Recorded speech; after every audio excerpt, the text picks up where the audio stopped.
There's a tradition in literature, sometimes employed in workshops as a prompt, in fact, in which the writer rejects given premises.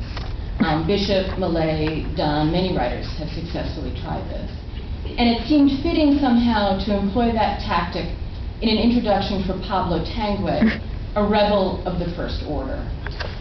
I will begin, therefore, by emphatically saying that I will not miss Pablo Tanguay, particularly not his relentless questions, almost always preceded by, "Let me ask you this," and followed by, "Okay then, let me ask you this."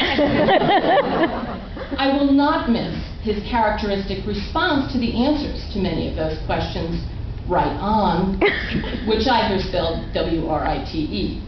I will not stand in awe of that genuine intellectual and emotional curiosity any more than I shall admire his daughter's red hair. Above all, I will not praise his poems, which neither aspire to the condition of music nor achieve it. I never much cared for the fact that in Pablo's poems, the commonplace is so often raised to the level of allegory that even the most intimate observation becomes emblematic of a larger human condition.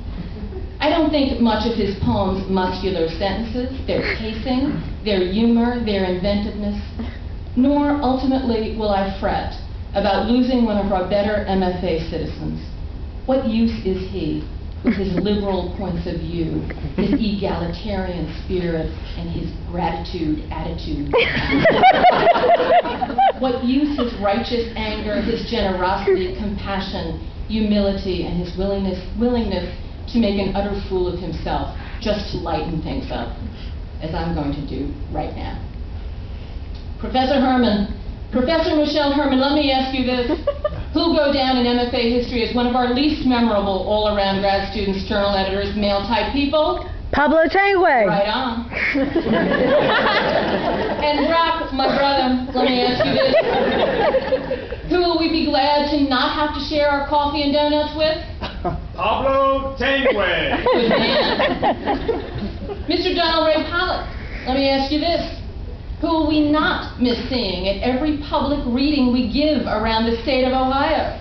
That would be Pablo Tanguay. Excellent. And finally, Natalie Shapiro, Sister Nat, Esquire. Let me ask you this. Whose interrogative shadow do we never want to ever see crossing our paths again? Pablo